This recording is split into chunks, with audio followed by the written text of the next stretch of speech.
देव आमचा, जीव सकळ जीवांचा, देव आहे देव आहे, जवळी आम्हा अंतर्बाह्य, देव गोड पुरवी कोडाचे ही कोड, देव आहे जवळी आम्हा अंतर्बाह्य, देव आम्हा राखे घाली कळी काळासी काखे, देव आहे जवळी आम्हा अंतर्बाह्य, देव दयाळ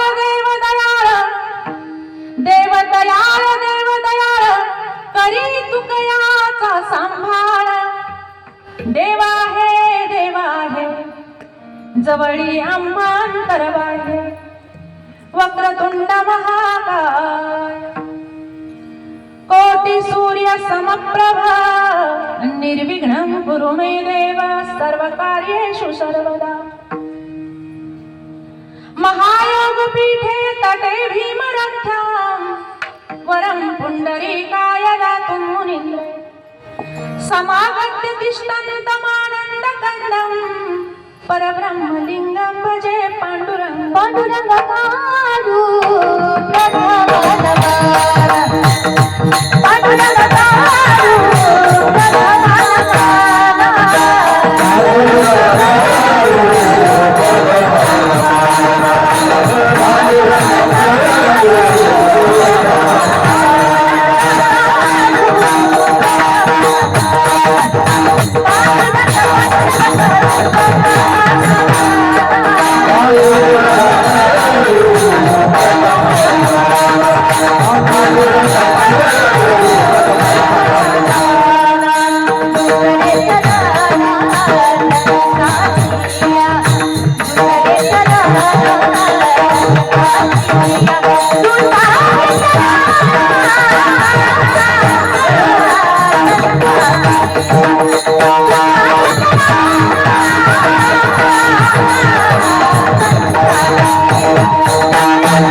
जिच्या पडो आम्ही सदोदित कामी, मनोजवं मारुततुल्य वेगं, जितेन्द्रियं बुद्धिमतां वरिष्ठं, वातात्मजं वानरयूथमुख्यं, श्रीरामदूतं शरणं प्रपद्ये, चले आओ जी पवन कुमार, हमारे हरि चले आओ जी पवन कुमार, हमारे हरि कीर्तन में, चले आओ जी पवन कुमार, हमारे हरि कीर्तन में, चले आओ जी पवन कुमार, हमारे हरि कीर्तन में, हरि कीर्तन में, हमारे प्रभु कीर्तन में, हमारे हरि कीर्तन में, हमारे प्रभु कीर्तन में,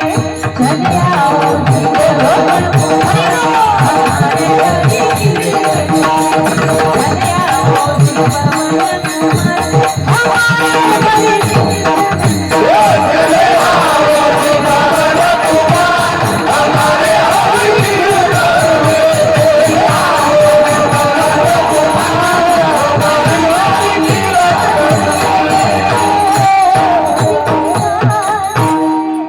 श्री संतांच्या माथा चरणावरी साष्टांग हे करी दंडवत, देवामचा जीव सकळ जीवांचा, देव आहे जवळी आम्हा अंतर्बाह्य,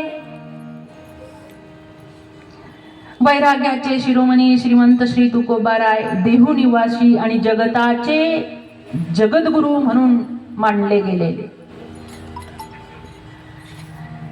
देवाचं अस्तित्व, देवाची कृपा, देवाचं स्वरूप, देवाचं कार्य, असं असंख्य गोष्टी देवाविषयी ते या अभंगाद्वारे बोलतात.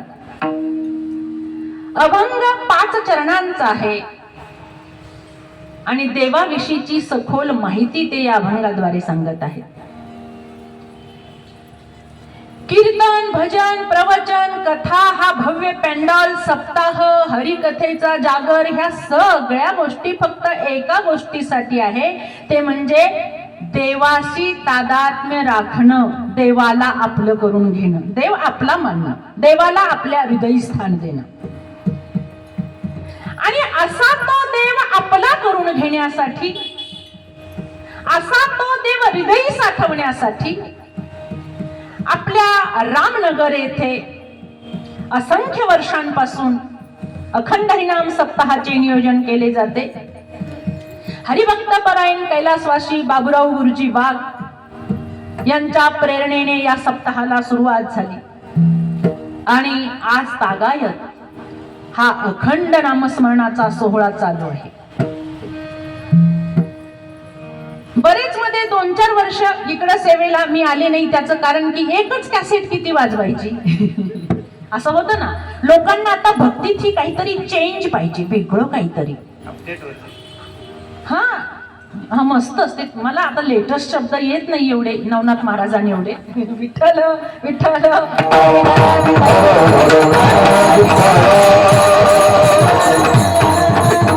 मानसिकता कशी झाली लोकांची, अगदी 30 सेकंदाची 40 सेकंदाची रील असते. ती रील सुद्धा माणसं पूर्ण बघत नाही, एवढी सोकावलेत. आता रील काय अशी सहज तयार झाली का? किती कष्ट असतात रील तयार करायला. असा मोबाईल पकड, असा पकड, तसा पकड, तसा पकड. काही काही खाली पडू पडू शूटिंग करतात. रील चांगली यावी, त्याला जास्त व्ह्यूज मिळावे म्हणून. जग बदललंय. तंत्रज्ञानाने आकाशाला गवसणी घातली, पण माणसातला माणूस संपत चालला. त्यांच्यातला माणूस जागा राहावा म्हणून वारकरी संप्रदाय पुन्हा टाहो फोडतोय. एकत्रित या, संघटित या, नामावर प्रीती करा, आपल्यातला माणूस हरवू देऊ नका. संतांचे वाक्य ऐका, अंमलात आणण्याचा प्रयत्न करा. आणि जेवढा टाहो संत मायबापांनी फोडला, मला असं वाटतं या रामनगरातलं आजचं वातावरण बघून संतांनी जो आवाज आपल्याला दिला त्याचं सार्थक झालं. बघा हे बालगोपाल किती छान. आहा, जेवढे इकडं बारके पोरं उभे आहेत तेवढ्या मुलीही उभ्या आहेत. सार्थक झालं ग बायांनो तुम्ही जन्माला आल्याचं. खरं सांगते तुम्हाला. नाहीतर आपल्या बघा पाणी भरताय अजून घरी. आता इकडून फोन आला, वाघदादा म्हणाले महाराजांना की उशिरा सुरू करा थोडं. मग म्हणलं कशासाठी? म्हणे पाणी आलंय. भरावंच लागणार, 5-6 दिवसात न एकदा येतं. नाही भरलं तर काय उद्या कीर्तनकारणीचं थोबाड बघत बसायचं. अशा किती येतील जातील. उद्या काय करायचं? पाणी गेल्यावर करावंच लागतं सगळ्यांना काम. मी भांडी घासून आली तर चुकतंय का? तुम्ही तशा आम्ही नीट बसा मामी. म्हणी आहेत ह्या अलीकडच्या. काय म्हणी निघाल्या आता अलीकडं. म्हणी चेंज झाल्या. पूर्वीची म्हण होती खाली मुंडी पाताळ धुंडी. आता म्हण बदलली, ती खाली मुंडी आणि नेट धुंडी. कुठून वायफाय मिळतो ते आपलं संपलं सगळं की मग ते दुसरीकडून घ्यायचं असतं ना. कारण मोबाईल मधून वर तोंड काढायला कुणाला वेळच नाही आता. काही दिवसांनी जे जे लोक मनोरुग्ण होतील ना, म्हणजे मनोरुग्णाचे जे वैद्य आहे त्यांची चांदी आहे, लक्षात घ्या. माणसं प्रत्यक्ष बोलायला आता माणसांना वेळ नाही. आणि तुम्ही बघताय बायकांनो टुकू माझ्याकडं. तुमच्यासाठी सांगते, चांगली पिढी घडवायची असेल तर बारक्या पोरांच्या हातात मोबाईल देऊ नका.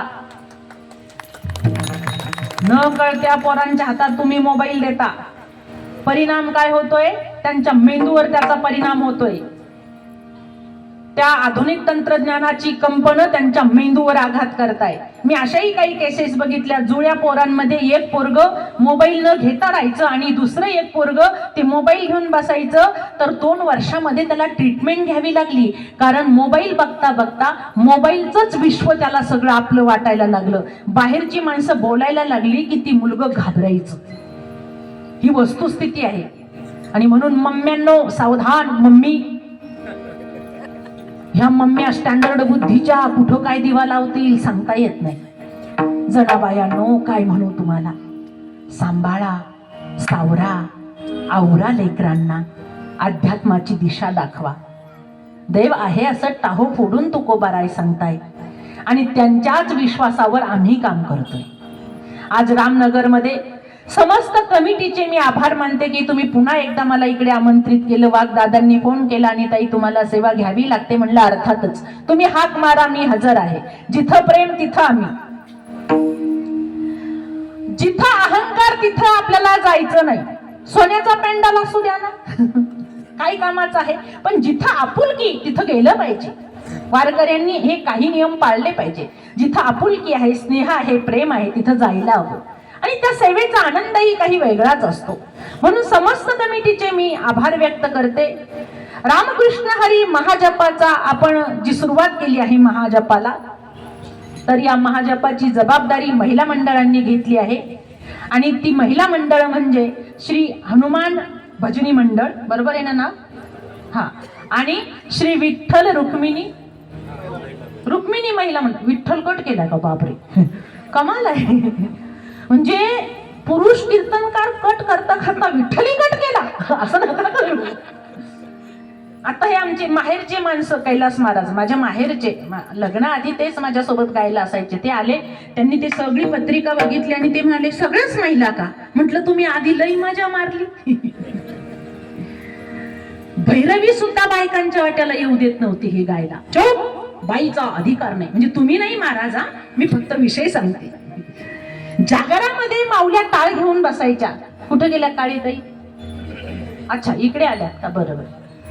आणि एक अभंग म्हणायला चान्स मिळावा याच्यासाठी रात्रीचे 3 वाजायचे. त्या बायका बिचारा केविलवाण्या बसायच्या. मांडणी तुमची तयारी आहे, तुम्ही फार मोठे आहात.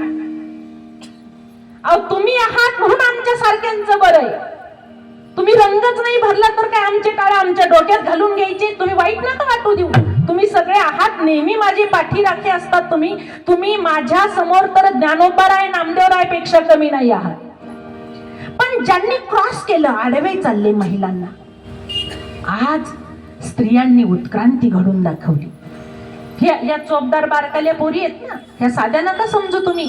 पुरुष मंडळी तुम्ही बघताय की नाही, असे नटून थटून उभे राहिल्या या बारक्या बारक्या पोरी. यातली एक पखवाजी आहे तुमच्या लक्षात येण्यासाठी आणि एक कीर्तनकार आहे. बघा क्या बात, मस्तच. म्हणजे ह्या थोडस वेळेतच झालं तर काही त्रास होतो का? तर टाळ्यांचा पण टायमिंग असतो. एक वाक्य संपूर्ण वाजू की नको वाजू, कौतुक करू की नको करू, मनापासून करत जाणार. हे जे सगळे ते सगळं आपलंच आहे. इथं एकही मेंबर पाकिस्तानचा नाही. म्हणून कौतुक करायचं असेल तर मस्त दणदणीत टाळ्या वाजवायच्या. असं जीव लावून करत जाणार. संसार कसा जीव लावून करतो आपण? दुधावरची साय जर उतू गेली ना तर यांना दिवसभर करमत नाही. वायाच गेलं, वायाच गेलं. कार्टमेंट रडलं, तिकडे लक्ष गेलं, भासा उतू गेलं, किती ग तूप झालं असतं. दिवसभर करमत नाही यांना. टायमिंग सांभाळायचं असतो. टायमिंग दूध उतू जातं, टायमिंग सांभाळला नाही. म्हणून तसंच आहे कीर्तनाचं काहीस. प्रत्येक ठिकाणी वेळ जपता आली पाहिजे आणि ज्यांनी वेळ सांभाळली ते इतिहासामध्ये चमकत असतात आणि जे वेळ सांभाळत नाही इतिहासात ते जमा होतात. जमा त्यांची कोणीच दखल घेत नाही. तर ही आपल्या संभाजीनगरचं वैभव असलेली सगळी मंडळी यांचे मनापासून आभार व्यक्त करायचे. हरिभक्त परायण नवनाथ महाराज पवार आहेत, ते स्वतः उत्कृष्ट कीर्तनकार आहेत. हरिभक्त परायण सुरडकर गुरुजी आहेत, उत्कृष्ट गातातच, तुम्ही असंख्य वर्षापासून बघताय. हरिभक्त परायण काळेताई आहेत, हरिभक्त परायण मंगलताई आहेत, हरिभक्त परायण कैलास महाराज आहेत. इकडे हरिभक्त परायण वैजनाथ महाराज आहेत. बसलेल्या श्रोत्यांमध्येही कीर्तनकार मंडळी बसलेली आहे. हरिभक्त परायण भरत महाराज चौरे आहेत. आता ते एकमेकांकडे बघताय, आज बरोबर घेतलंय नाव. ते होतं ना कन्फ्यूज कधी कधी. कसलं भारी असतं ना. एक एकाचे नाव सांभाळणं ही सोपी गोष्ट नाहीये. इथं आधी चिंतनात लक्ष असतं. तुम्ही खूप वेळा ऐकलेलं असतं. एखादं काही रिपीट झालं तर काय माय बाई तेच तेच सांगत, तिला कळतं का नाही? कारण बसलेल्या बाईका लई शहाण्या. तुम्ही नाही या, मी लांबच्या सांगते, जळगावच्या. मग एक बाई म्हणली इथल्या बायकांचं कधी सांगता? म्हटलं जळगावला गेल्यावर सांगितलं. त्यांचं इथं कशाला सांगायचं ना. गंमत आहे फार. हरिभक्त परायण जनार्दन महाराज बोचरे आहेत, प्रसिद्ध कीर्तनकार आहेत. नियोजनही त्यांच्याकडे असतं. इकडं या बाळाने गोड पांडुरंगा करू प्रथम नमन म्हटलं. नाव काय बेटा तुझं? श्रुती. वा वा, मस्त. जोरात सांगायचं आपलं नाव. आपलं नाव आपणच सांगायचं असतं. आपलं नाव मोठं करायला लोकांना वेळ नाहीये, म्हणून असं मोठ्यांनी सांगायचं. श्रुती दिदी आहे. या सगळ्या महिला मंडळी आहेत, ते सगळे बालगोपाळ आहेत. आणि पखवाज वाजवण्यासाठी क्या बात क्या बात. म्हणजे पखवाजाला कसं ध्वनीसारखा प्लेअर लागतो. इकडं बॉल ही पकडायचा, तिकडं रन ही काढायचे, वेळे कायला शिक्सर ही मारायचा. नाव एकदा सांगा मला पुन्हा, म्हणजे असं विस्मरणात जातं. हरिभक्त परायण मयूर महाराज. याच्या अगोदरही खूप कीर्तनाला साथ दिलेली आहे. आणि या सगळ्या, मी चुकीचं नाव घेऊ शकते, आदला बदल होती नावांची माझ्याकडून, म्हणून विचारून घेतलं. तिकडे विनेकरी ताई आहेत आणि फडाची परंपरा राखून उभ्या आहेत, त्या फेटा वगैरे बांधून. क्या बात क्या बात, मस्त. संवादिनीच्या साथीला महाराष्ट्रातील प्रसिद्ध संगीतकार श्रीयुत नागेशजी पिंपळे, ज्यांची मी अर्धांगिनी आहे. हा, हरिभक्त परायण सोमासे महाराज. अजून कोणी विसरलं असेल तर सांगा. आमचे सोमनाथ दादा आहेत, ते शंभू तेथे अंबिका बायकोला बरोबरच घेऊन येतात. घेऊन आलं पाहिजे तसं. तुम्ही घरी ठेवले हसता इथं विठ्ठल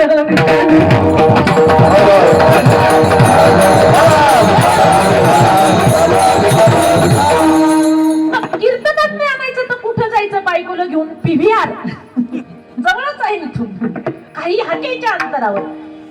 कीर्तनात बायको आणायची, कारण कीर्तनात आणलं का बायकोला ती रेंज मध्ये राहते. आणि बायको कीर्तनात आणली नाही की आउट ऑफ कव्हरेज एरिया, संसाराचा बट्ट्या बोल झालाच म्हणून समजा. कारण हे एकच व्यासपीठ आता इथे असं राहिलं ज्यांनी माणसातला माणूस जिवंत ठेवला, तो म्हणजे वारकरी संप्रदाय.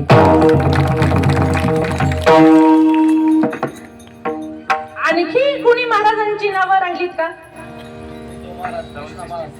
कृष्ण महाराज. आहा, मग अरे त्यांचं तर सांगावंच लागणार आहे. म्हणजे साऊंड सिस्टीम इतकी उत्कृष्ट आहे, मला आज काहीच सांगायचं काम नाही पडलं. नाहीतर होतं काय, रोजचे जे असतात ते वशिल्याने आवाज वाढीतात. कीर्तनकारी एकदाच येतं, 2 तास बडबड करतं, गाडीत बसत आणि जातं. त्याला कोण भाव देतो बुवा आता? पण आज तुम्ही प्राण आहात कार्यक्रमाचा, साऊंड सिस्टीम वाले. किती छान, मस्त. सगळ्यांचे आवाज असे मापात ठेवले. मुख्य आवाजालाही योग्य तो प्रमाणात ध्वनी दिला. नाहीतर अलीकडे आवाज वाढव तुला माईची शपथ आहे म्हणतात. सगळ्यांचेच आवाज मोठे होतात. त्यात कीर्तनकार असं बारीक आवाजाचं असलं माझ्यासारखं तर मेलोच ना बिनपाण्याचं. काय करणार काय? त्यासाठी असा सगळ्यांचा समतोल राखावा लागतो. मशीन जरी कितीही मोठी असेल आणि ऑपरेटर जर बिंडोक असला तर कधीच ताळमेळ लागत नाही. महाराज अप्रतिम, मस्त. वाघदादा आभार, मस्त नियोजन केल्याबद्दल. खूप छान. सगळ्यांचे मनापासून आभार व्यक्त करते. आणि मुख्य म्हणजे श्रोते मायबाप, हे सगळे चांगले तुम्हीच नसले तर काय भिंतीला कीर्तन सांगा. पहिले तर तुम्ही बाकीच्या सगळ्या पाणी भरत होते तर बास, मला तर घामच फुटला होता मधल्या मध्ये. सगळंच पटांगण दिसायला लागलं. पुढं म्हटलं काय करू आता, रिकाम्या पटांगणात घालीन लोटांगण रिकाम्या पटांगण. असं होतं की नाही? पण मग जसं पाण्याचा टायमिंग संपला तसं तसं पेंडॉल भरला. आणि अलीकडे असं पूर्वीसारखं फार गर्दीची अपेक्षा करायची नाही, कारण माणसं बिझी आहेत. कशामुळे बिझी आहेत? मोबाईल मध्ये बिझी आहेत. त्यांना कुणालाही बघायची आस्था राहिली नाही. किती मोठा कीर्तनकार असला तर माणसं खिशात घालून फिरताय आता कीर्तनकार. 5-5 मिनिटाला कीर्तनकार बदलता येतो. त्यामुळे त्याचं काही टेन्शनच राहिलं नाही. चला, जगद्गुरु श्रीमंत श्री तुकोबारायांचा अभंग आहे. अभंग 5 चरणांचा आहे. पहिल्या चरणामध्ये जगद्गुरु तुकोबाराय देवाचा आणि आपला संबंध सांगतात. दुसऱ्या चरणामध्ये त्याचं अस्तित्व सांगतात. तिसऱ्या चरणामध्ये त्याचं स्वरूप सांगतात. चौथ्या चरणामध्ये देवाचं कार्य सांगतात आणि 5व्या चरणामध्ये त्याचा स्वभाव सांगतात. विठ्ठल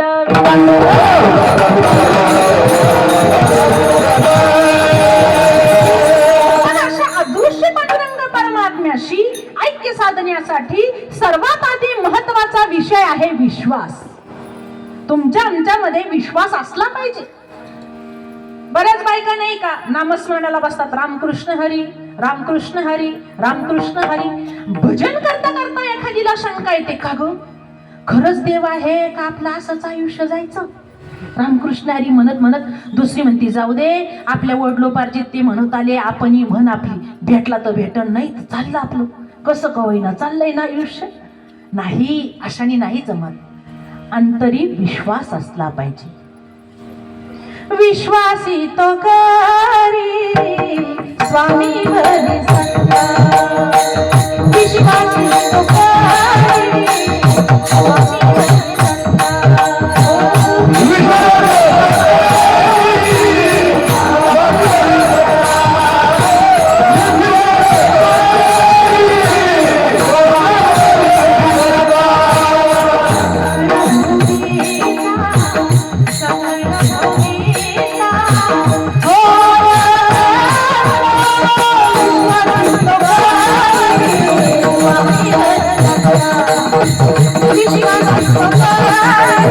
स्वामी भरी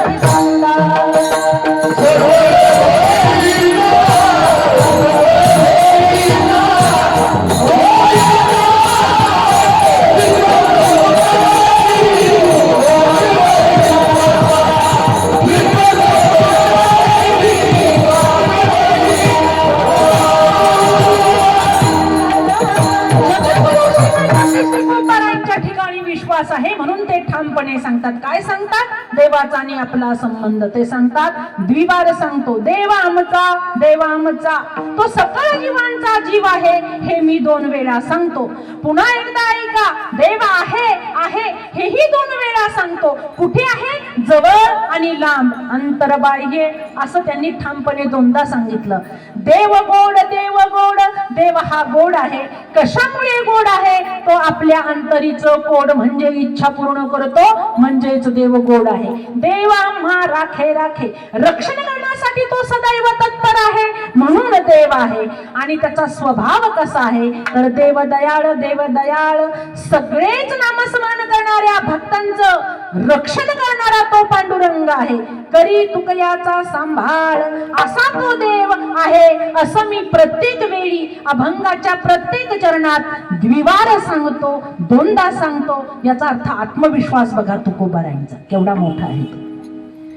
अनुभवाशिवाय आत्मविश्वास येत नाही, लक्षात घ्या. पहिला व्यक्ती म्हणून जन्माला यावं लागतं ना. तुम्ही म्हणाल आमच्यावर तरी देवाने काय कृपा केली? छोट्या छोट्या गोष्टीवरनं लोक नाराज होतात. एखाद्याला संपत्ती दिली नाही, देवाकडे कंप्लेंट. एखाद्याला रूप दिलं नाही, देवाकडे तक्रार. एखाद्याला तारुण्यामध्ये असं शक्ती दिली नाही, देवाकडे तक्रार. एखादं पद प्राप्त झालं नाही, देवाकडे तक्रार. आपलं कुणी जवळचं हिरावून नेलं, देवाकडे तक्रार. किती कंप्लेंट आहे देवाकडे आपल्या. कधी सुखाने जीवन जगता आलंय का आपल्याला? तुकोबाराय म्हणाले, सगळ्यात अगोदर आपल्याला माणूस म्हणून जन्माला घातलं, हीच सर्वात मोठी कृपा आहे. ही सर्वात मोठी कृपा आहे. हा, बाकीचे प्राणी म्हणून जन्माला आलो असतो तर काय अवस्था झाली असती? बैल म्हणून जन्माला आलं असतं तर कुणीतरी बैलगाडीला जुंपलं असतं, नाहीतर शेतात नांगरणी वखरणी करावी लागली असती. गाय म्हणून जरी जन्माला आलो असतो आपण, तर मालक देईल तेव्हाच चारा आणि तेव्हाच पाणी, दुसऱ्याच्याच ताब्यात. गाढव म्हणून जन्माला आलो असतो तर ओझं वाहता वाहता आयुष्य संपलं असतं.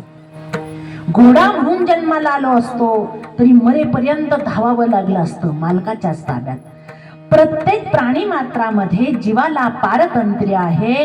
मनासारखं जीवन जगता येत नाही, मानवी देहालाच आपल्यासारखं जीवन जगता येतं. काही म्हणतील कशाचं आपल्यासारखं जीवन जगता येतं, कीर्तनाला आलो तरी बायको भणभण करत होती. असं असतं की नाही? पारतंत्र्यात जीव आहेच ना. कोण आहे इथं स्वतंत्र? गाणाऱ्यांना स्वातंत्र्य आहे? अजिबात नाही. ऐकणाऱ्यांना स्वातंत्र्य आहे? अजिबात नाही. हे बारके उभे राहिले त्यांना स्वातंत्र्य आहे? कदापि नाही. बरं, पखवाजांना तरी स्वातंत्र्य असेल? नावच काढू नका. तुम्ही म्हणाल कीर्तनकार तरी स्वतंत्र असेल ना, एवढा बेंबीच्या देठापासून ओरडता येते. इथे कुठलाही जीव स्वतंत्र नाही, लक्षात घ्या. कामे नेले चित्त नेदियावलोकु मुख, बहुवाटे दुःख फुटू पाहे हृदय, कागासा सुरवासी माझा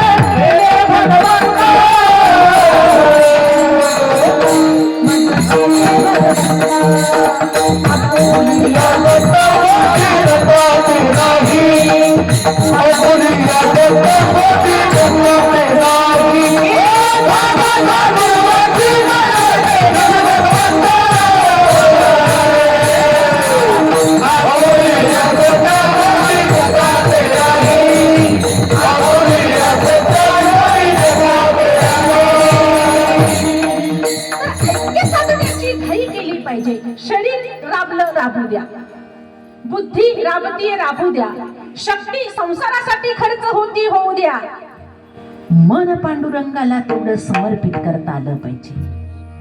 देवाला आपलं म्हणून तर बघा, म्हणून बघा फार आनंद आहे. देव माझा माझा माझा, देव माझा देव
पण दोन्ही आमचा म्हणण्यामध्ये फरक आहे.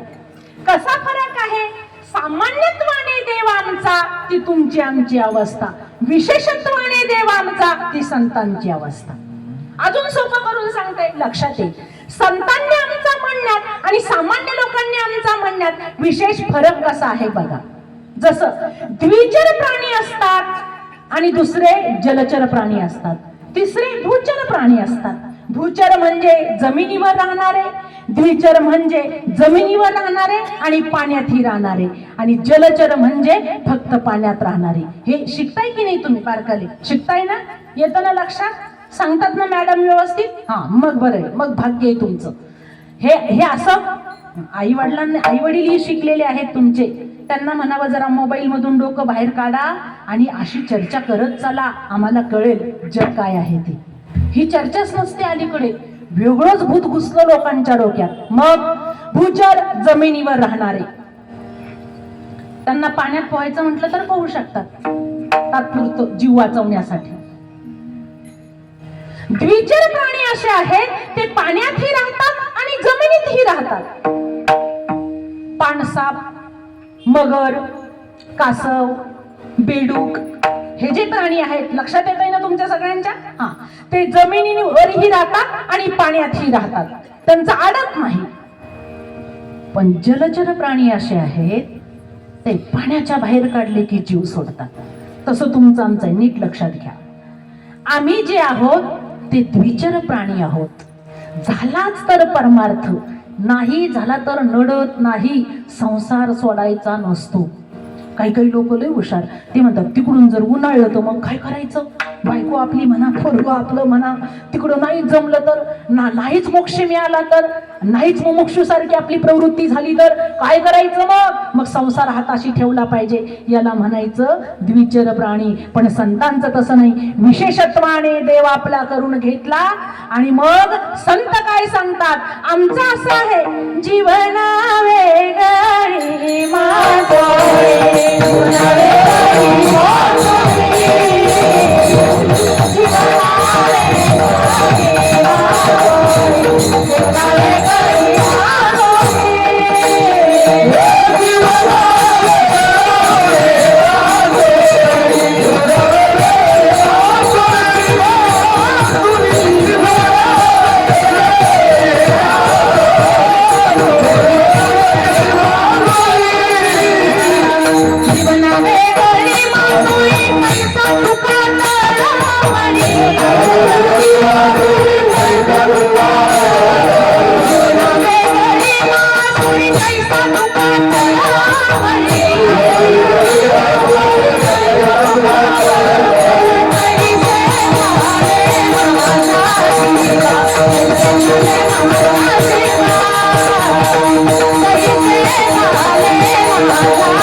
मस्तच रंग भरे कीर्तनात, प्रेमे हरिदास नाचत.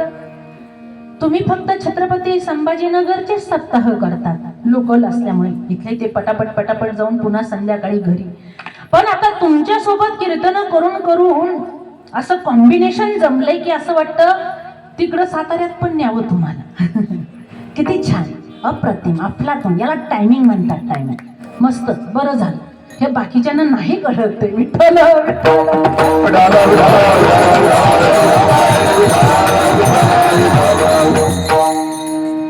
संतांनाही पृथ्वीवर जन्म मिळाला, आपल्यालाही मिळाला. चिंतन करण्याची क्षमता त्यांचीही आहे, आमचीही आहे. बुद्धी त्यांनाही दिली, आपल्यालाही दिली. सौंदर्य त्यांच्याकडे आहे, आपल्याकडे आहे. काय होतं बाळा? अच्छा, हे आमचे चौकदार आहे ना, थोडे बारकाले बारकाले समजून घ्या. तुम्ही फक्त कीर्तनकाराच्या डोक्यात नका घालू म्हणजे झालं.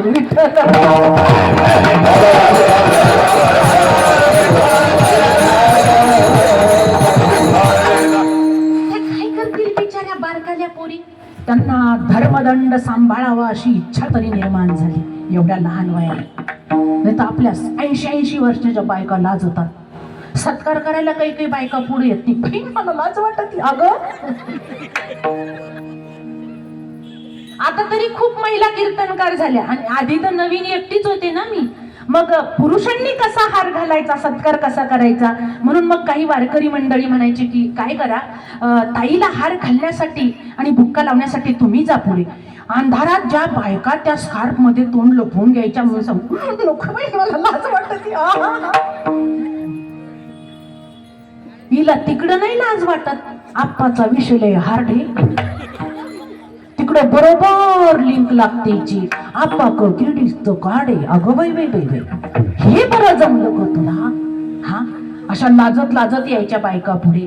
पण आता नशीब सगळ्याच क्षेत्रामध्ये तुम्ही पुढे आलात. मला फार आनंद होतोय, कारण स्त्रियांच्या हातामध्ये आहे संस्कृतीचं जतन करणं. तो मुख्य भार पांडुरंगाने आपल्या हाती स्वाधीन केलाय महिला मंडळींना. याचा अर्थ पुरुषांकडे ती जबाबदारी नाही असं अजिबात नाहीये. तुम्ही तर आमचे पाठीराखे आहात, तुम्ही संरक्षण करते आहात, तुम्ही आहात म्हणून आम्हाला इज्जत आहे, असं शेवटपर्यंत सांभाळा, मनापासून सांभाळा.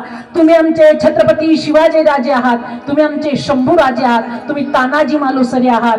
तसं आम्हाला जीव लावला तर म्हणून आदर करा, स्त्रियांचा आदर. आदर म्हणजे फक्त शेजारी स्त्रियांचा आदर नाही करायचा, स्वतःच्या बायकोचा पण आदर करायला शिका. नाहीतर काही काही लोक लई चमत्कारिक, आपल्या बायकोचं कधीच तोंड भरून कौतुक करत नाही, दुसऱ्याच्या बायकोची पावभाजी चांगली झाली की अग ग ग ग ग ग ग. पण त्याच्या मम्मीला अक्कलच नाही, एवढं सामान आणून देतो पण भाजीला चव येत नाही. बघ त्या गुड्डीच्या मम्मीने काय भाजी केली, अगं अशी भाजी केली, त्यांच्या घरातून आपल्या घरात वास येतोय. अगं थांब जरा, आवडतं घे राजा. आज जरी पावभाजी शेजारून आली तरी उद्या पिठलं भाकरी तुला बायकोच्याच हातची खायची, एवढं तरी व्यावहारिक ज्ञान असलं पाहिजे.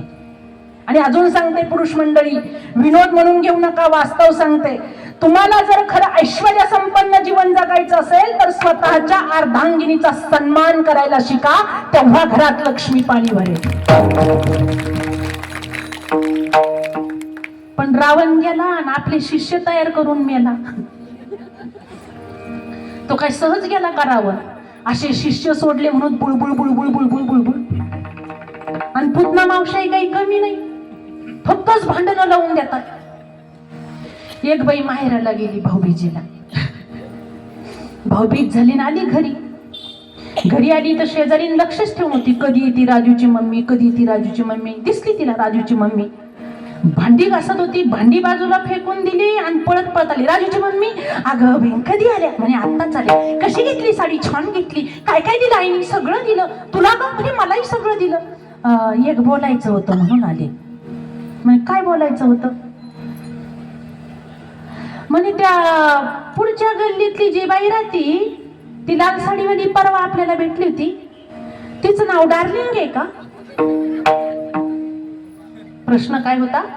ती लाल साडीवाली परवा दिसलेली बाई, तिचं नाव डार्लिंग आहे का? ती राजूची मम्मी म्हणली नाही. नाही नाही, तुमच्या राजूचे पप्पा परवा तिला हॅलो डार्लिंग म्हणत होते. झाली भांडणाला सुरुवात. ह्या पुतना मावशा, सगळ्या पुतना मावशा. आता ह्यानी दुसऱ्याच्या बायकोला डार्लिंग म्हणायची काय गरज आहे? आपलं नाही धडण म्हाताऱ्यावर पण. काय अर्थ आहे अशा जीवन जगण्याला?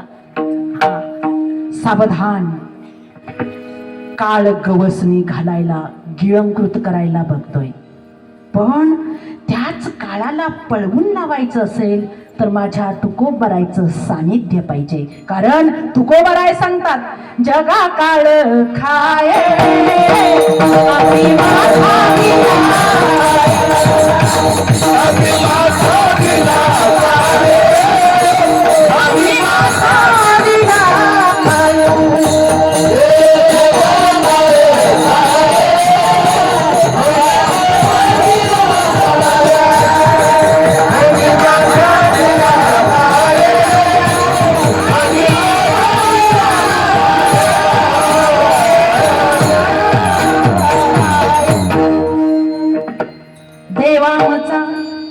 देव आमचा जीव सकळ जीवांचा. या या आपल्या महाराष्ट्रातील प्रसिद्ध, प्रचलित आणि सगळ्यांच्या ओळखीचं नाव वारकरी संप्रदाय. हो का? बरोबर. बसा नागरे महाराज, बसा. किती छान संधी साधू म्हणतात याला.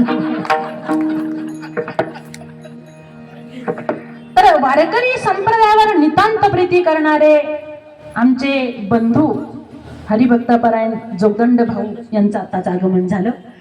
त्याचबरोबर सगळ्या मोठ्या मोठ्यांच्या कार्याचं नियोजन करणारे, आता कसं राहिलं, हरिभक्तपरायण नागरे महाराज यांचंही कार्यक्रमात आगमन झालेलं आहे.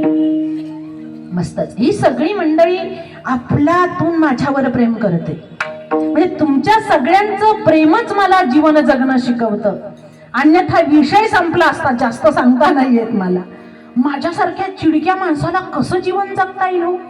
पण देवाला माहिती होतं हे एवढं तिखट वारकरी संप्रदायात टाकावं जेणेकरून ते गोड होईल, गोड होईल. कारण वारकरी संप्रदायाचं पाणी ज्या ज्या फळाला जातं ते फळ अमृत होतं राजांनो.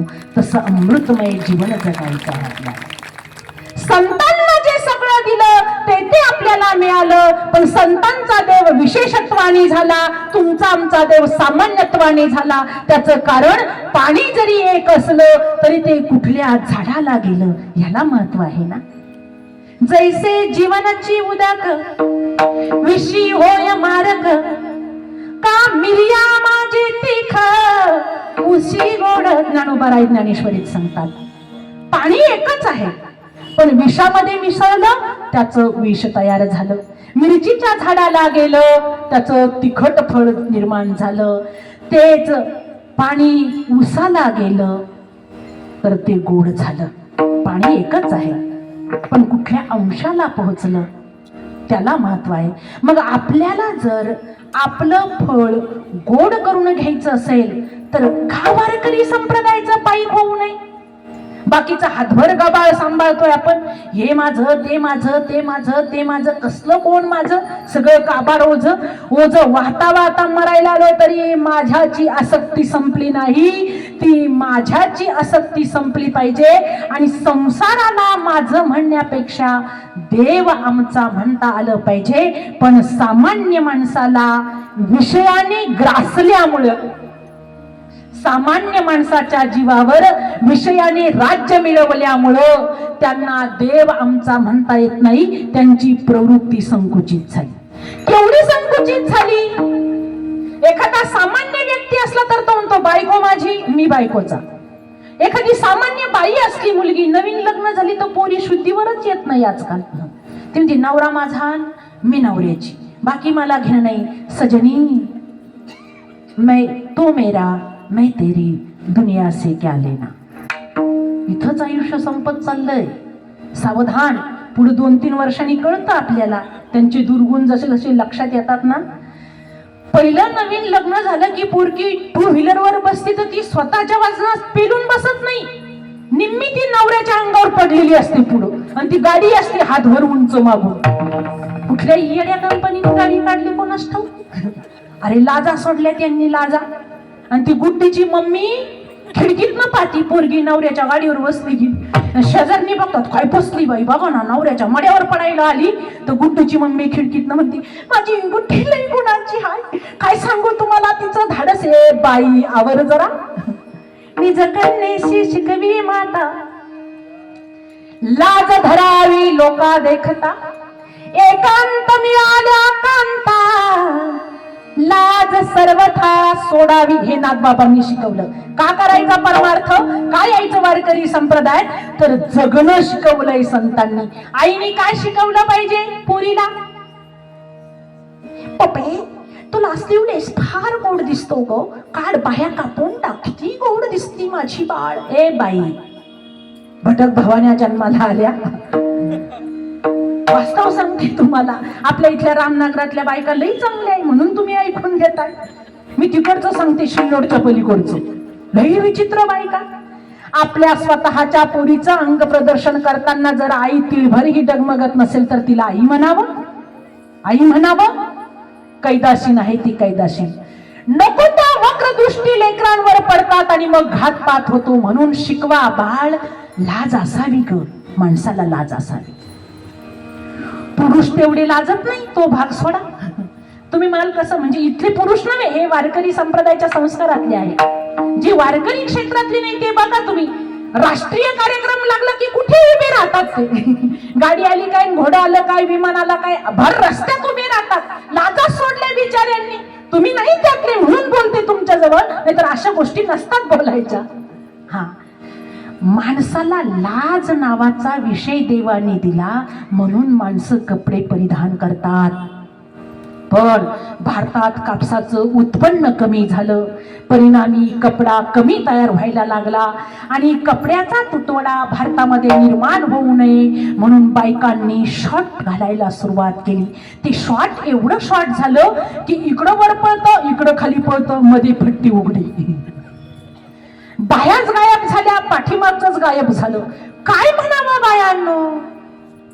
आदर्श घ्यायचा राजमाता जिजाऊ साहेबांचा घ्या. प्रवृत्ती संकुचित ठेवू नका, जरा व्यापक बना. फक्तच घर माझं, बायको माझी, पोरं माझे म्हणू नका. सामान्य माणसं म्हणतात बायको माझी मी बायकोचा. त्याच्यापेक्षा पुढे गेलं की एखादा कुटुंब प्रमुख म्हणतो कुटुंब माझं मी कुटुंबाचा. एखादा गावातील प्रमुख म्हणतो गाव माझा मी गावाचा. त्याच्या पुढे गेल्यावर एखादा तालुक्याचा प्रमुख म्हणतो आमदार मी तालुक्याचा, तालुका माझा. खासदार म्हणतो मी जिल्ह्याचा, जिल्हा माझा. मुख्यमंत्री म्हणतो मी महाराष्ट्राचा आणि महाराष्ट्र माझा. त्याच्या पुढे त्याला पंतप्रधान म्हणतात भारत देश माझा, मी भारत देशाचा. संत म्हणतात हे विश्वची माझे घर. आणि विश्वातल्या प्रत्येक आत्म्यामध्ये देव बघितला, म्हणून त्यांनी ठामपणे अभंगाच्या पहिल्या चरणात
देव आमचा 2 वेळा आमचा शब्द वापरला. पहिला आमचा सामान्यत्वासाठी आणि दुसरा आमचा विशेषत्वासाठी. देव आमचा जीव सकळ जीवांचा. नामस्मरण करणाऱ्यांचा देव आहे, कीर्तन करणाऱ्यांचा देव आहे, भजन गाणाऱ्यांचा देव आहे, पखवाज वाजवणाऱ्यांचा देव आहे. मग जे घरी बसले त्यांचा देव नाही का? देव सगळ्यांचा आहे. अजून सांगू, आपल्या सगळ्यांमध्ये देव आहे म्हणून आपलं अस्तित्व मृत्यू लोकात आहे. हल्ली मुक्काम मृत्यू लोक. देवाचं अस्तित्व आपल्यातलं संपलं की मग आपल्याला लोक घरात ठेवीत नाही. कितीही नातवाला तुम्ही माझं म्हणा, कितीही पोरांना तुम्ही माझं म्हणा, सगळे नातेवाईक डोक्यावर घेऊन नाचा, पण तुमच्यातला देव निघून गेल्यावर तुमची व्यवस्था 4 पत्र्यात होणारच, यात तीळ मात्र शंका नाही. जोपर्यंत देव आपल्यात आहे. दारू पिणाऱ्यामध्ये देव नसतो का? असतो, पण त्याला कळलं नाही अभिषेक कुठल्या पाण्याचा घालावा तो. ज्यांना देवाचं महत्व कळलं त्यांनी महादेवाची मंदिरं धरली. 1 लोटा जल सब समस्या का हल. हा, पण ज्यांना कळलं नाही आमच्यात देव आहे, त्यांनी हातभट्टीचा अभिषेक स्वतःवर करून घेतला. त्यांचे कधी वसलही चांगले. आता इथं दारू पिणारं कोणी नाही म्हणून बोला. अग मला आजच खबर मिळाली. सकाळी कोवळं ऊन खायला गेले मी टेरेसवर. मग एक आमच्या आजी भेटल्या मला आणि गप्पा मारत होत्या. मग एक खालून बेवडं चाललं होतं असं पेंगत. बेवड्याला बेवडं म्हणू नये, अपमान होत असतो माणसाचा. पेनारं चाललं होतं, पेनारं. आणि मग ते चाललं रस्त्याने असं घुमत. मी म्हटलं काय बिचाऱ्याचे हाल आहे, इकडून दिवस उगवला नाही तर पिऊन पळतय. घरातले याला विचारत नसतील का हो आजीलाही माझ्या पुढची 50 पावसाळे माझ्यापेक्षा जास्त खाल्ली. आजी म्हणाले तुला म्हणून सांगते पोरी, यांची लई हाल ग पिणाऱ्यांचे. म्हणलं काय हाल आहे? म्हणे या महाराष्ट्राच्या नाही भारताच्या मातीत एकही पेनार असं नाही की त्यांनी बायकोचा मार खाल्ला नसेल. बोला, एक नाही एक. म्हणलं हो, तुम्हाला कसं कळलं? एखाद्याने तुम्हाला सांगितलं का? गुज गोष्टी सांगतात ना काही लोक मन मोकळं करण्यासाठी. आणि जर नाही मन मोकळं केलं तर ऑपरेशन करावं लागतं, त्याचे आघात होत असतात. मग असं कोण सांगतं का? सांगा. बायकोचा मार जरी खाल्ला तरी असं बाहेर कोणी सांगत नसतं, पण मृत्यू लोकांमध्ये एक पेनारं असं नाही की त्यांनी बायकोचा मार खाल्ला नाही. चुकून मापून एखादी कीर्तनात बसली असेल आणि दुर्दैवानं जर तिचा नवरा पीत असेल, आजपर्यंत जर तू पती देव म्हणून त्याला मारलं नसेल तर आज माझ्याकडून परमिशन घेऊन जा, पुढच्या वर्षी माझा पत्ता कट. चांगला पेंगू द्यायचा, अर्धमेला करायचा. तो जर एक मारत असेल बाटली तर आपण एक घेऊन यायची, ती पण पाजायची. शेजारी झोपले का याची खात्री करून घ्यायची. आणि अख्खं गाव गल्ली मस्त सामसूम झाली ना की सगळे दरवाजे बंद करून घ्यायचे आणि निपार दाडून बघायचं. असा सांधे बघून ठणकता की नाही, पुन्हा पाप जन्मी त्याला दारू पिऊन वाटली नाही पाहिजे. तुम्ही काही टुकू बघताय, संभाजीनगरचा एक व्हिडिओ व्हायरल झाला. आता पोरी पण दारू पिऊन म्हणतात माझा भाऊ गुंडा आहे, माझा भाऊ दादा आहे. काय गो बायानो, हा कुठे चाललाय काळाचा ओघ? सावरता आलं पाहिजे. मन फार गतिशील आहे ग बायांनो.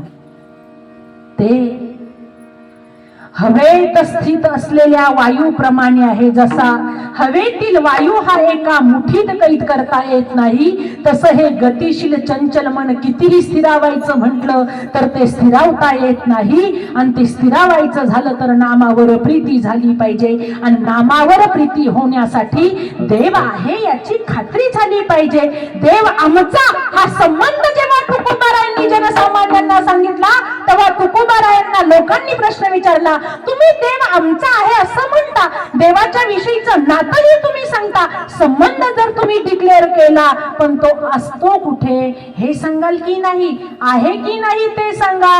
ठामपणे आत्मविश्वासाने अभंगाच्या दुसऱ्या चरणात तुकोबारायांनी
माहेरची माणसं. आणि आवाज असा वरच्या पट्टीत गेल्यावरच कळलं असेल तुम्हाला, गिरजा नदीच्या पाण्याची पावर. मस्तच अप्रतिम. मला आता असं बऱ्याच वर्षांनी आज पुन्हा महाराज आले तर मला माहिती नव्हतं एवढ्या उंच आता आवाज जातो की नाही. आधीपासूनच त्यांचा तेवढा उंच आवाज आहे. आणि असा तो परफेक्ट सुरात गेला पाहिजे, नाहीतर काही काही लोकांचा हातच वर जातो, आवाज खालीच राहतो. आणि त्यांना भास होतो की आपला आवाज वर गेला, पण हात इकडंच तिकडं कुठंतरी फिरतो, आवाज इकडं तिकडं हातच वर जातो. ते होता कामा नाही. पण आपण सगळे माऊलीचे लेकरं आहात, परिणामी सगळ्यांवर माऊलीची कृपा आहे. आणि ज्यांना ज्यांना देवाने आवाज दिला त्यांनी देवाविषयी गायला पाहिजे, गायलाच पाहिजे. कारण ही बाहेरून येत नाही बरं कला, ही आतून असते कला. ताल लय मोजण्याची कला ही निसर्गतः असावी लागते. स्वराचा अभ्यास निसर्गतः असावा लागतो. काही काही लोकांनी घाटावर आयुष्य समर्पित केले पण सा लागला नाही हो. रे ग म प धनी लांबच राहिलं. मुख्य मूळ स्वर ही सा लागला नाही. मग हे असे लोकांना नाव ठेवण्याची युनियन तयार होती यांची. कोणी जर म्हणलं आमके लय भारी, त्यांचं त्यांचं काय भारी, त्यांच्यापेक्षा आमच्याकडे लय भारी, हे असे ईर्ष्या निर्माण होते. त्यांचाही काय दोष आहे बिचारांचा. सबंध आयुष्य समर्पित केलं पण काहीच साध्य होत नाही. मग इतरांवर जळावं असं त्यांना वाटतं. याचा अर्थ संतांची खरी शिकवण त्यांच्यापर्यंत पोहोचलीच नाही. बोलणाऱ्याला वाटत असेल मी किती छान बोलते, मी बोलणारे कोण? बोलणारा ईश्वर आहे. त्यांनी अधिकार काढून घेतला तर सुद्धा करता येणार नाही. लक्षात घ्या, मी बोलणारे कोण आहे? मी फुगून फिरला माझ्यासारखं कुणीच नाही, गप बसायचं. असा फुगा फुगायला लागला की देवाला कळतं हवा कशी काढायची. आणि आता अलीकडचे तर गुरुजीच झाले चौरे महाराज सगळे. दोन चाली आल्या की मग असा लांब सडक झप्पा घातला की वरती हातान गुरुजी, बाकीचे सगळे डेटबार. अरे आधीपासून काही लोकांनी काही क्षमता आहे की नाही त्यांच्यात? त्यांनी काही काळ घालवला की नाही? त्यांची काही साधना आहे की नाही? का त्यांचं कार्य सगळं डेटबार झालं? मान सन्मान द्या, आदर द्या. इतरांना बघण्याची दृष्टी आदराची असली पाहिजे. नाव कुणाचंही कायमस्वरूपी राहत नाही. लक्षात घ्या, सूर्य उगवला म्हणजे तो मावळणार. चंद्र परिपूर्णपणे कला दाखवायला लागला तरी तो कलेकलेनी घटतो, कलेकलेनी वाढतो. याचं भान असणं याला परमार्थाचे संस्कार म्हटलेलं आहे.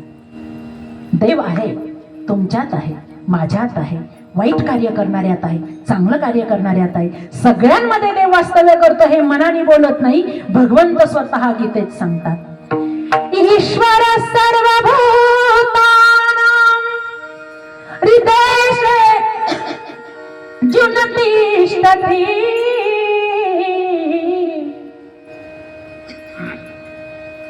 भ्रामयन् सर्वभूतानि यन्त्रारूढानि मायया. सकल भूतांचे अंतरे विषय महाअंबरी. चिद्वृत्तीचे सहस्त्रकरी उदयला असे जो. तुमच्या देव माझ्या देव फक्त ओळखता आला नाही कारण खऱ्या गुरुचं सानिध्य लाभलं नाही.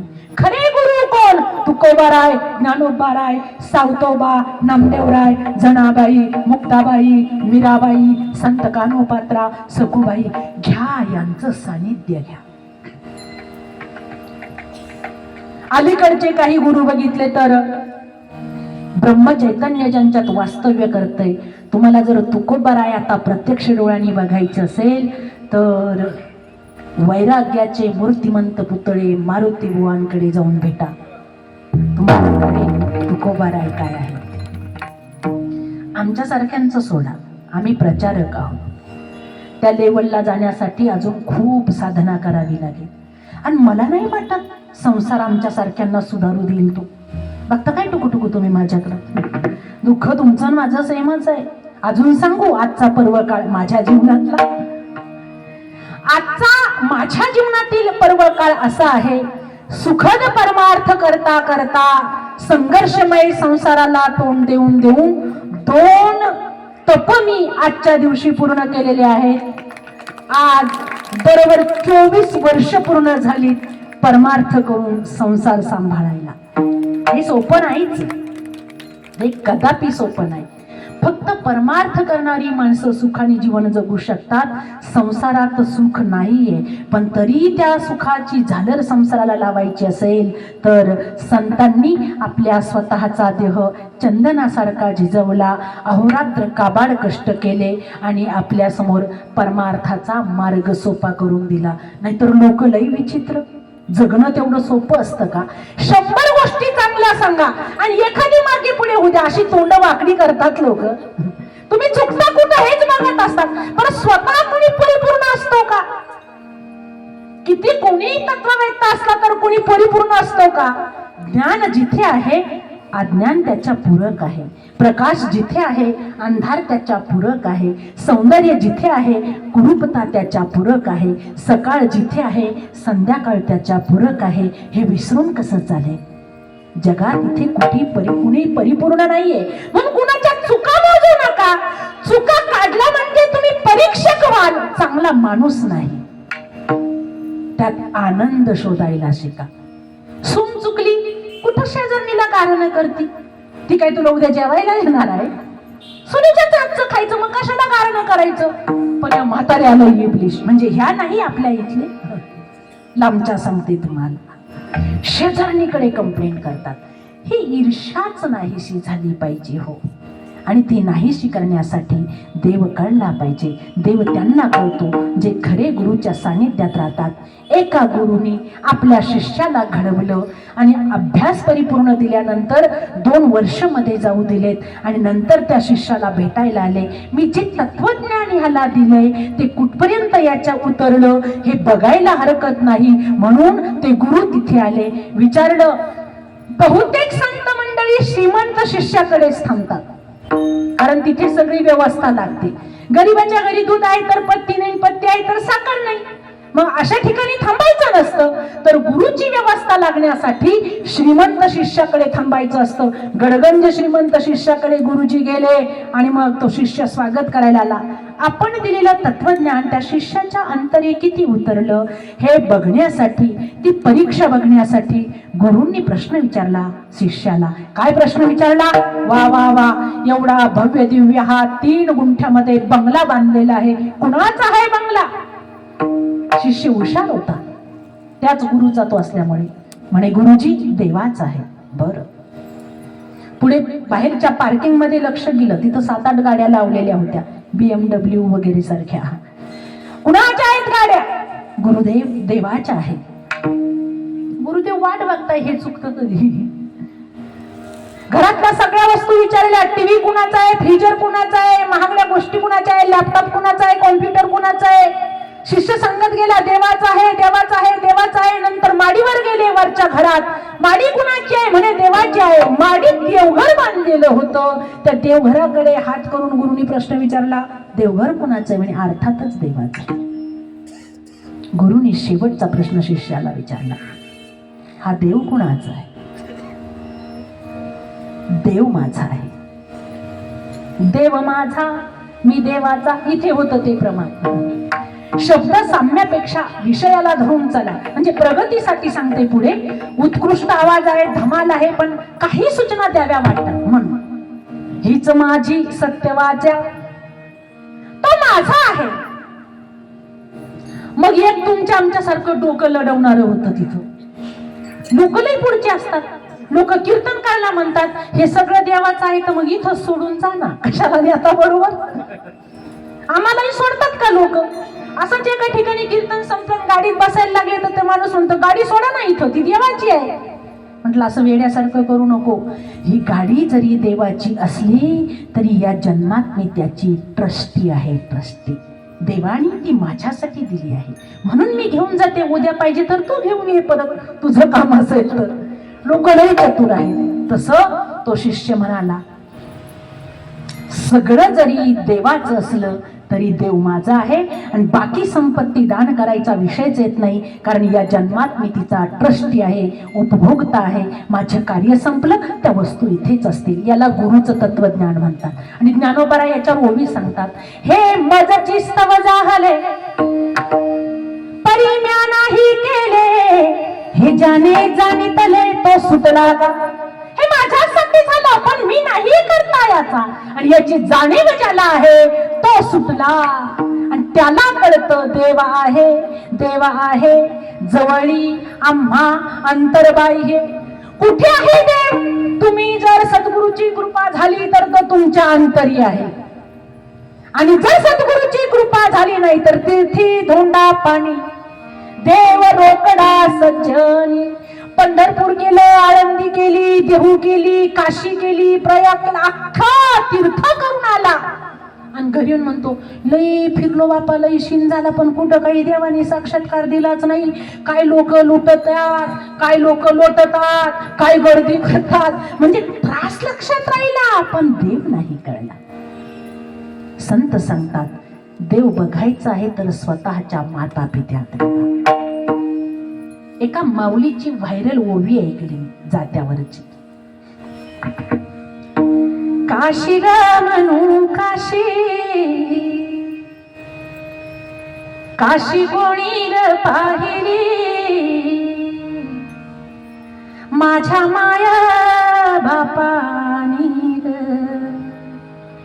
मला दुनिया दावली, राम राम बाई.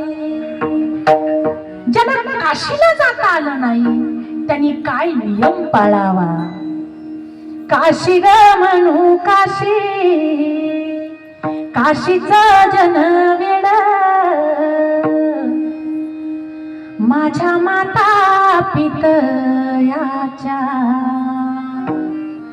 नित्यानं मी पाया पड, राम राम बाई.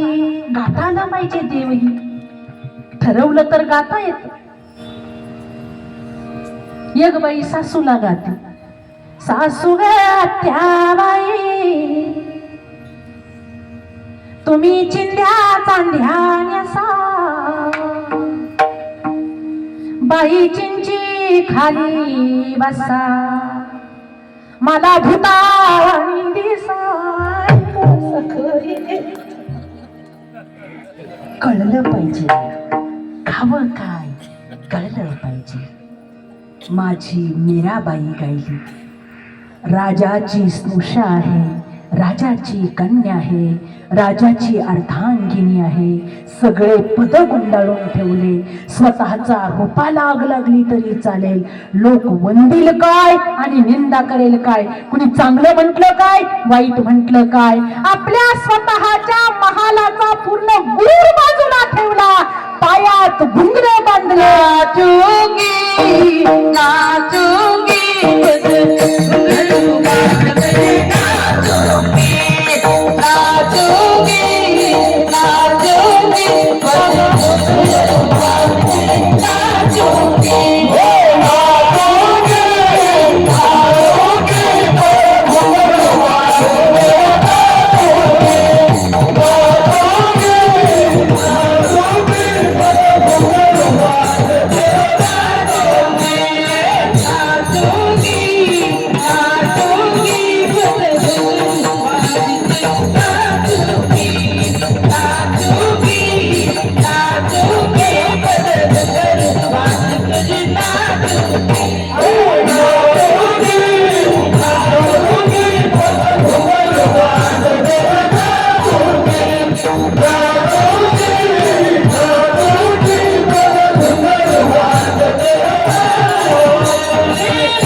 देवाचा आणि स्वतःचा संबंध, दुसऱ्या चरणात सांगितलं देवाचं अस्तित्व. लोकांनी विचारलं तुम्ही ठामपणे सांगता देव आहे, देव आहे, सद्गुरूच्या कृपेने तो अंतरी भेट देतो आणि कृपा झाली नाही तर तो बाहेर शोधावा लागतो, जवळी आम्हा अंतर पाहिजे. मग तुम्ही जो देव बघितला त्याचं स्वरूप सांगता का? जेव्हा असा प्रश्न जगद्गुरु श्रीमंत श्री तुकोबारायांना सामान्य लोकांनी केला तेव्हा अभंगाच्या तिसऱ्या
देवगोड इथेही शब्दाची द्विरुक्ती झाली. पूर्वी कोडाचेही कोड.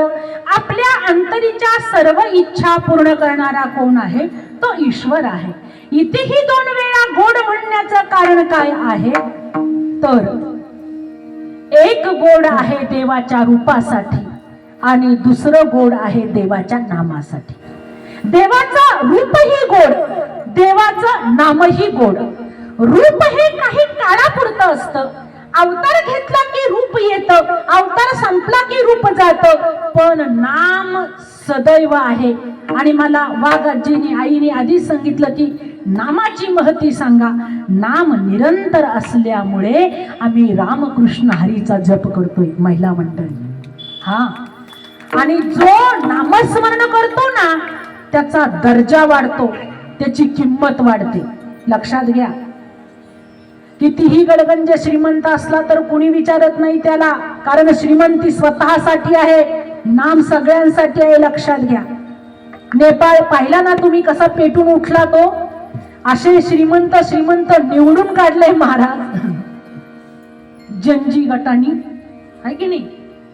आणि असे पळवून मारले. म्हणून सांगा, भारताची ही अवस्था जर 10 वर्ष अजून अशीच असली तर हीच गत होणार आहे. आणि इथे काही वेडे थोडीच राहतात. प्रामाणिकाला जगणं कठीण झालंय आणि लबाडांना साठवणं कठीण झालंय. कुठं साठवू, कुठं साठवू, कुठं साठवू? प्रामाणिकाची बायको आजही काबाड कष्ट करताना टरटर तिची कापसाच्या नकटीत साडी अडकून फाटते. तिचं दुःख विचारायला कोणाला वेळ नाही. आणि श्रीमंताच्या बाईला कामच नाही. स्पेशल रिकाम टिकडी वाईट वाटून घेऊ नका. इथं कोणी श्रीमंत बसलं असेल तर तुमची माफी मागून बोलते. तुम्ही कीर्तनाच्या पॅन्डल मध्ये आहात म्हणजे हे तुमच्यासाठी नाहीच आहे. श्रीमंतांच्या बायकांना आता कामच उरली नाही. धुण्याला बाई, भांड्याला बाई, फरशीला बाई, भाजीच्या फोडणीला बाई, चपातीला बाई, ओटा झाडायला बाई, ओटा पुसायला बाई, पटांगण झाडायला बाई. एका बाईने उरकत नाही, 3 बाया. एका बाईला विचारलं, हे एवढं काम तर आम्ही घरात करून घेतो आमचं, तुला एवढ्या बायका कशाला पाहिजे? ती एवढी हुशार, ती म्हणते एखादी दांडी मारते ना, मग दुसरी आली का तिच्याकडून सगळं काही करून घ्यायचं. म्हणलं मग तुला काय काम आहे? काही नाही, आणि मी सगळं काम घरी करत होते ताई, केलं असतं हो, पण काय करू, कमरे इतकी आप सांगितलं डॉक्टरांनी. भाजी जरी चिरली ना तर छातीत चमका निघतात बघा. अशी चमक तू, अशी चमक. तुझ्या वाट्याला फक्त चमक येणार आहे. तिचं कामच आहे एवढं. नवरा ड्युटीला गेला, कसा बसा काढून द्यायचा, येणाऱ्या स्वयंपाकाच्या बाईनी डबा करून दिला, भरून द्यायचा. त्याचं एकदा तोंड काळं केलं की हिच्या हातात मोबाईल, रिमोट आणि 10 इंचाचा सोफा. नटून थटून बसली सोफ्यावरी ग, कामन धमन नवऱ्याला भासती परी ग, वारे परी. ह्या अशा पर्या कापूस वेचायला काढल्या पाहिजे शेतात. मग बघा पर्या, हा हा हा हा. मोठी परी आणि छोटी पापा की परी. या पापाच्या पर्या पण काही सुचूच देईना आता. या बारकाल्या भिंगुरट्या पोळी त्या गाड्या घेऊन येतात, घर इकडून घर तिकडून, इकडं रेस कर तिकडं रेस कर, आणि अशा धावून ओरडून बोलतात. चूक त्यांचीच असते. मोठ्या माणसाच्या वयाची तमा बाळगत नाही. जोगदंड भाऊ, तुम्हाला खोटं वाटेल, अय तुला कळत नाही का? डोळे फुटले का? दिसत नाही का? मुस्कटात देऊ का मी कोणाची माहिती का? ग पावर तर घे जरा भिंगुरटी. किती करशील? याला कारण काय आहे? आई बापाचे लाड. कोणी सांगितलं तुम्हाला सुविधांनी पोरं सुधारतात? जास्त सुविधा दिल्या तर पोरं बिघडतात, हे लक्षात घ्या. आणि अति लाडाचं कारण आहे पोरं बिघडणं. आज जर जास्त लाड केला, पोरांनी जे मागितलं ते हजर केलं, परिस्थिती जर जाणीव करून दिली नाही, तर हे पोरं मोठेपणी लफडीच घरी आणणार. दुसरं ऑप्शनच नाही. अरे ज्या माय बापांनी काबाड कष्ट करून 25 वर्षाचं पोरग लहानाचं मोठं केलं, हाडाची काड्या केली, रक्ताचं डांबर केलं आणि लेकरू घडवलं, बापानं डबल नोकऱ्या केल्या, याला महिन्याला मनी ऑर्डर पाठवली, त्याला त्या बापाचं प्रेम कळलं नाही. आईला अर्ध्या रात्री यांनी मॅगी मागितली तर माई थकलेली असून पण उठली मॅगी करून दिली. याला माईचं प्रेम कळलं नाही. एक झिपरी सटवी याच्या आयुष्यात आली आणि फुलोसा चेहरा तेरा म्हटली काय, याच्यावर त्याचे परिणाम झाले काय. आणि हा म्हणतो प्रेम झाले, आई मला जगायचं नाही, तिने जर माझ्याशी लग्न केलं नाही तर जीव देईन. याला प्रेम म्हणतात. मायबापाने 25 वर्ष बिना प्रेमाचं वाढवलं तुला. आईचं प्रेम कळलं नाही, बापाचं प्रेम कळलं नाही. पिझ्झासाठी बर्गेगत माग फिरणाऱ्या पोरींचं प्रेम कळतं तुम्हाला. हलकट करत्या जन्माला आल्या, तुम्ही नाही इथल्या. पहिली ऑफर असती पिझ्झा खिला, ते म्हणतं कैसे खिलाओ बहुत महंगाई है, तो पोरगी म्हणते तो फिर तू मेरा भाई है. हलकट जेवढं खायला भेटतंय तेवढं नेतातल्या गत करतात. आणि मम्मी भाकरी नाही करून देत पोरींना. अशा तिडमिड्या पोरट्या जन्माला येत आहे. त्याचं कारण काय आहे? तुम्ही वडापाववर सोकावल्या ना त्या, म्हणून त्याचे परिणाम तुम्हालाच भोगावे लागते. त्या पोरं पैदा करतील आणि तुमच्या मड्यावर आणून सोडतील ना, तेव्हा कळेल तुम्हाला किती सशक्त पोरगी निर्माण केली ती. हा हा हा हा. पोरगी कशी झाशीच्या राणीसारखी असावी, पोरगी कशी नीरा आर्याप्रमाणे असावी. नीरा आर्या भारतातली पहिली नौजवान होती जी इंग्रजांच्या चाकरीला होती. नाईलाज होता, पोटासाठी इंग्रजांची नोकरी करावी लागत होती. सरसेनापती तिचा पती होता इंग्रजांचा, देश सांभाळत होती. सुभाषचंद्र बोसांना कैद करण्यात आलं आणि मग नीरा आर्याच्या कानावर बातमी आली, इंग्रज सुभाषचंद्र बोसांना संपवणार आहे. असे एक एक क्रांतिकारक जर मेले तर माझ्या देशाचं रक्षण कसं होईल हे लक्षात आलं. म्हणून नीरा आर्या आपल्या पतीच्या समोर हात जोडून पुढाली, माली स्वामी माफ करा, पण एक माफी मागून बोलू का? तुम्ही जरी इंग्रजांचे सरसेनापती असलात तरी देशासाठी तुम्हाला एक काम करावं लागेल. सुभाषचंद्र बोसांचा पत्ता सांगू नका. जर त्यांना पकडलं तर दिवसा चालतील. त्यांचा कट आहे, त्यांचं षडयंत्र आहे. देश वाचला पाहिजे, संस्कृती टिकली पाहिजे, गोरगरिबांचं रक्षण झालं पाहिजे. स्वामी कळकळीची विनंती आहे. पण काही लोकांचा हट्ट असतो, ज्याचं खावं मीठ त्याची चाकरी करावी नीट. आणि म्हणून नीरा आर्याच्या पतीने ठरवलं, मी इंग्रजांचं मीठ खातोय, मी त्यांच्याशी प्रामाणिक असलो पाहिजे. मी जाऊन सुभाषचंद्र बोसांचा पत्ता त्यांना सांगेल आणि मग इंग्रज गव्हर्नर सुभाषचंद्र बोसांना पकडेल. बातमी तिकडे जाणार हे नीरा आर्याला कळलं. म्हणून नीरा आर्याने काय केलं? पहिली भारताची इंग्रजांची जवान आहे ती, स्त्रियांपैकी पहिली नीरा आर्या. तिने काय केलं? इंग्रजांच्या संरक्षणासाठी जी बंदूक स्वतःला इंग्रजांनी दिली होती ती बंदूक काढली, तर जिवंत काडतुस भरले आणि पहिलं फायर केलं ते स्वतःच्या नवऱ्यावर. आज कुंकू पुसलं तरी चालेल, पण माझा देश वाचला पाहिजे. नवरा जर वाचला तो सुभाषचंद्र बोसचा पत्ता सांगेल. असे एक एक क्रांतिकारक जर पारतंत्र्यात गेले तर माझा देश संपेल. म्हणून अशा लबाडांना गोळ्या झाडल्या पाहिजे, स्वतःच्या कुंकवाची पर्वा न करता. याला नीती म्हणतात, याला न्याय म्हणतात. नाहीतर आपलं पेंगत येतं नाही म्हणती भोळा महादेवी बाई कसा का असे ना, त्याला काय उपाशी ठेवी त्या मग तो म्हणूनच डोक्यावर टाचतोय तुझ्या. सावध झाला पाहिजे. मग नीरा आर्याला कैद करण्यात आलं. गोऱ्यांनी नीरा आर्या ताब्यात घेतल्या. ती नौजवान हिंदुस्थानी स्त्री तेजानं लगाकत होती, थरथरत होती, मृत्यू समोर दिसत होता. इंग्रज तिला पुन्हा पुन्हा प्रश्न विचारतात, तुला माहिती आहे सुभाषचंद्र बोस कुठे आहेत ते सांग, नाहीतर शिक्षा देऊ. निरार्या म्हणाली मला माहित नाही. इंग्रजांनी हुकूम सोडला, जीभ छाटायची, बोलत नाही. निरा आर्याची जीभ तोडण्यात आली.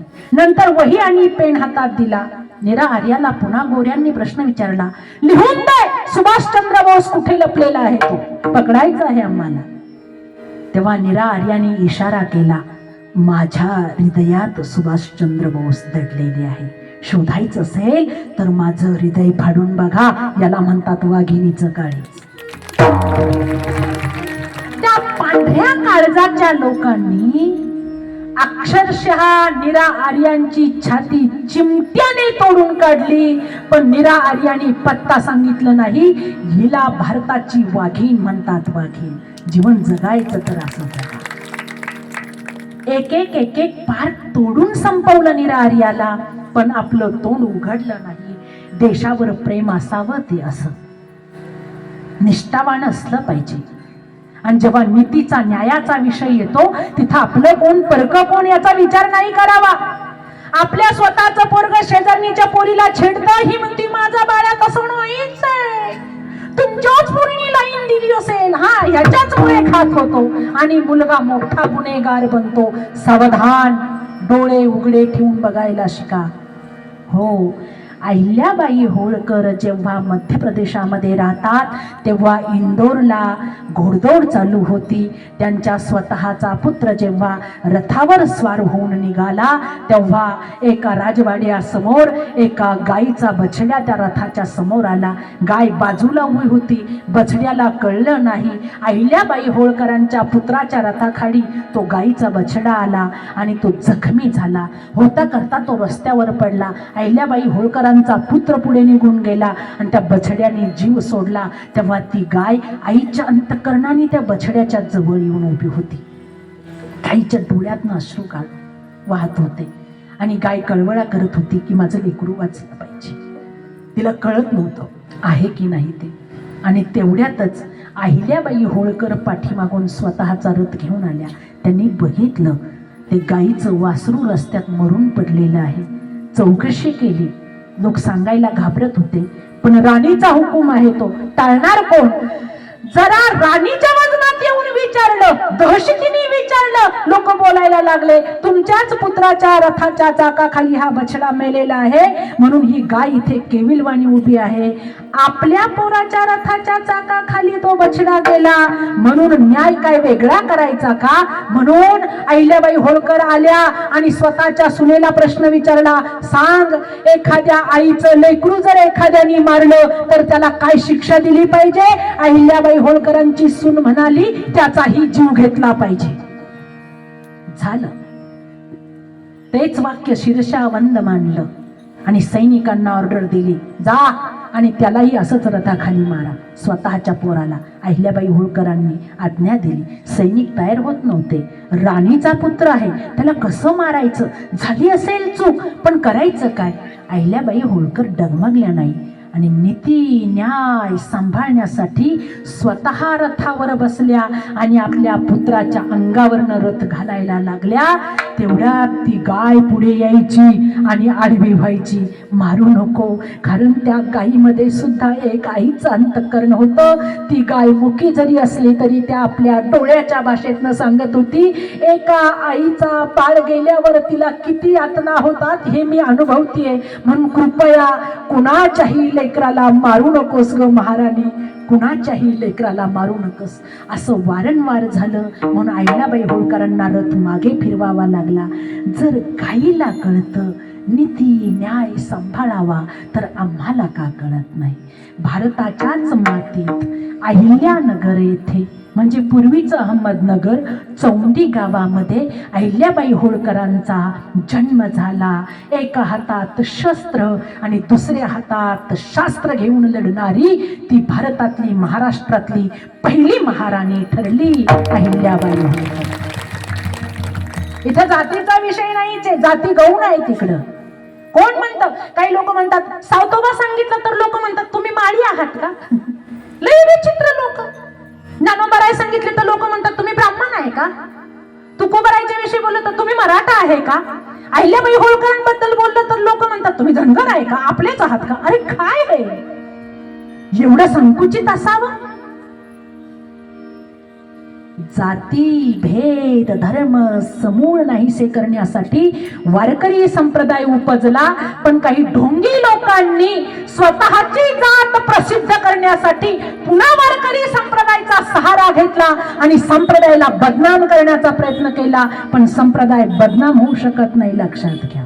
संप्रदाय सगळ्या विश्वाचा आहे, संप्रदाय सर्व धर्मांचा आहे, संप्रदाय सर्व जातींचा आहे, संप्रदाय सगळ्यांचं रक्षण करण्यासाठी आला आहे. कारण संप्रदायातला देवच सगळ्यांचं रक्षण करतो. अभंगाचे 4 चरण. देवा राखे राखे, देवा राखे राखे, देवा राखे राखे, देवा राखे राखे. खाली करते काठे, खाली करते काठे, देवा रे देवा, देवा रे देवा,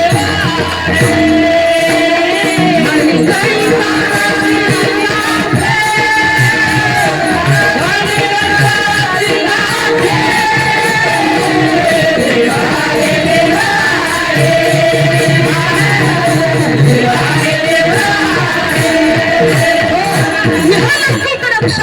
परलोकात रक्षण म्हणून शब्दाची निरुक्ती. देवा आम्हा राखे राखे. हा, त्यांनी वेगळ्या सुरात प्रमाण दिलं, तुम्ही सूर द्या. खाली कळी काळासी काखे, देवा आहे जवळी आम्हा अंतरबाही. हेही रक्षण, परलोकातही रक्षण. असा तो देव आहे, म्हणून आमचं रक्षण करणारा विश्वात्मा आहे, म्हणून आमची त्याच्यावर श्रद्धा आहे. देवदयाळ देवदयाळ करी तुकयाचा सांभाळ. देव जसा भक्तांवर दया करतो तसा देव शत्रूवरही दया करतो, म्हणून 2दा दयाळ असू दे. वेळ फार झाला, मला वेळेचं भानच राहत नाही, तरी मला मधून मधून लई वेळा घड्याळ दाखवलं जातं. पण काय करू, श्रोतृवर्ग एवढा प्रांजळ समंजस विनम्र मिळाला का ह्या संगीताला भानच उरत नाही. तुम्ही काळीच आहात माझं. परिणामी 10:30 झाले पण मला भान उरलं नाही. आता धावत्या उगात पुढे जाऊ. विठोबा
आपल्या रामनगर येथील हा असंख्य वर्षांपासून चालत आलेला अखंड हरिनाम सप्ताह आणि समस्त कमिटी मंडळी सगळ्यांचे मी पुन्हा एकदा मनापासून आभार व्यक्त करते की आपण या कार्यक्रमाची एवढी शोभा वाढवली आणि आस्था गायक ही सेवा चालू ठेवली. चंद्रसूर्य असेपर्यंत ही सेवा चालू राहावी आणि असंच वारकरी संप्रदायाचं अमृतज्ञान आपल्या सगळ्यांना अनुभवायला मिळावं अशी ईश्वराच्या चरणी प्रार्थना करायची.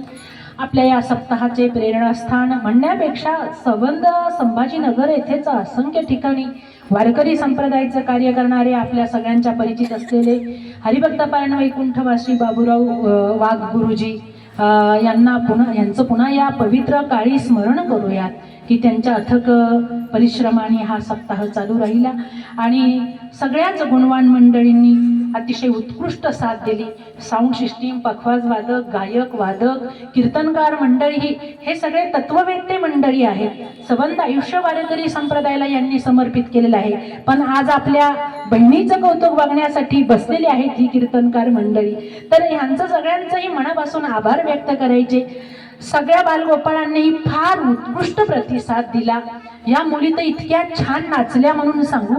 तुमच्या काय त्या स्टेप होत्या मस्त. आहा हा हा आपला घरी अशी मम्मी लोकांची पण प्रॅक्टिस घेत जा मधून मधून. म्हणजे कसं की घरातही वातावरण तसं मंगलमय होईल ना. म्हणजे सगळ्यांच्या अंगात ताल असतो पण अशी प्रॅक्टिस केली की मग मस्त येतं. तर पुन्हा एकदा सगळ्यांचे मी मनापासून आभार व्यक्त करते. सर्व कीर्तनकारांचेही मनापासून आभार व्यक्त करते. Sound system